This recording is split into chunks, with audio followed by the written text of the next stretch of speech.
Naomba tu nikomeshe kufika hapo. Chanda, you've tried to defend the undefensible. Wewe kwenda mahali roho yako iko.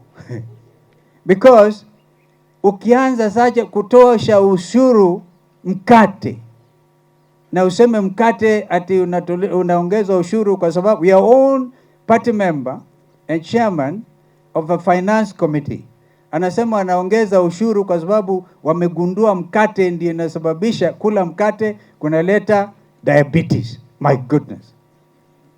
Yani tukila mkate, watoto wakila mkate wapata diabetes? Surely. How do you defend that, Zahir? I know you. And I'm sure you've heard what I've said.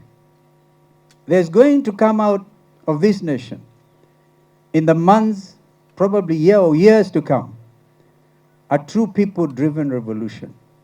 Not for the harm of this nation, but where Kenyans are going to say, you can come with your billions, we will take it because it is taxpayers' money. You're bringing back big Arambi, where we know each members and under Constitution 2010 and Article Chapter 6 of the Constitution on integrity, on how leaders should actually conduct themselves. We are seeing watu wakijingamba na mabilioni wameiba, stolen. So some of these taxes ambazo zinaongezwa ndizo zinatumika sasa kuwaonga wananchi. Ngojeni, wanasema in 2000 and Mungu akitufikisha huko, if our Lord tarries, 2015, I mean 2025, wataanza sasa kuregesha maneno haya na kuja na pesa nyingi. If you afford them a second term, people of Abagusi, remember that I spoke to you today. As I said, kwaheri to our brother, Charles Birundu. There are things that are so basic. Go to the nationhood of nation. Tomorrow is Madaraka Day. And I wish all of us a happy Madaraka Day. Because that is when we attained internal self-rule from the British. And we became an independent nation. 194 of them in the world today, constituting as they do the General Assembly of the United Nations, the UN Security Council. Vile dunia imeundwa sasa hivi. Sasa ukiwa umekamilisha, umekabidhiwa mamlaka kama kiongozi of an independent nation state, I urge you, first of all, to acquaint yourselves or yourself with the provisions of Article Chapter 6 of the Constitution of Kenya, ambayo itasema hivi: mimi ndugu yangu William Ruto ndiye rais. Nitamuita ndugu leo kwa sababu ni ndugu, lakini chunga heshima ya Kenya. Ukiwa rais unabeba heshima za kila mmoja wetu. And now we went and did national dialogue, and the issue of whether Ruto was a president or not was on the table.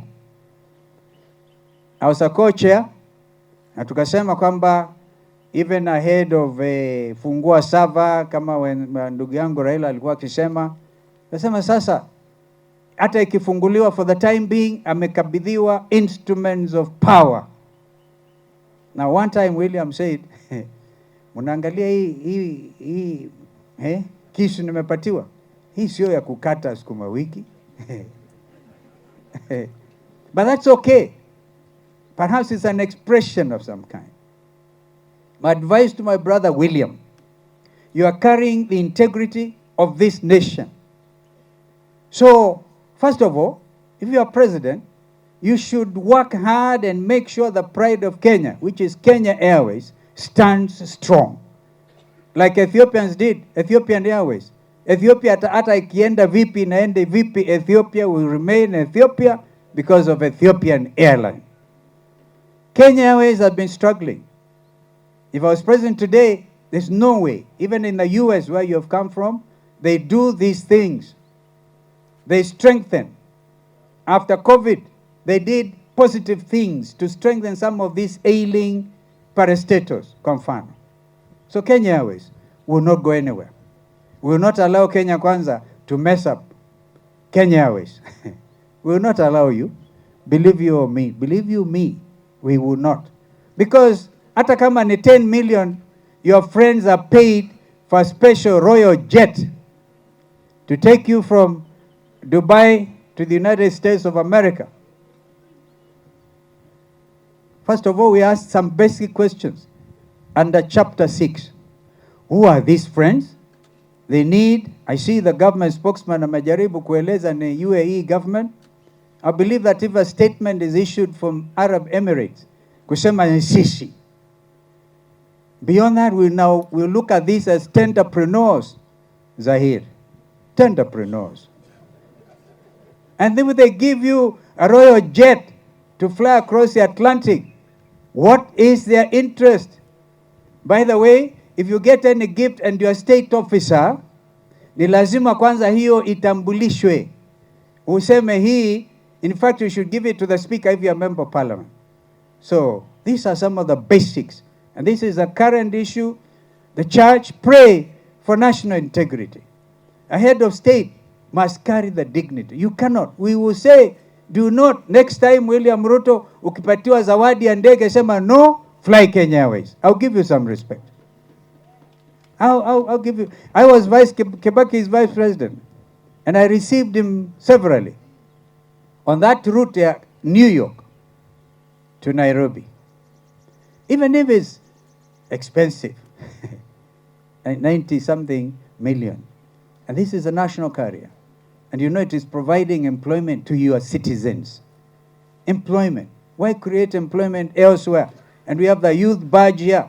Simbarati is struggling to give those miches avocados so some people can earn some living. And you are denying your own citizens living.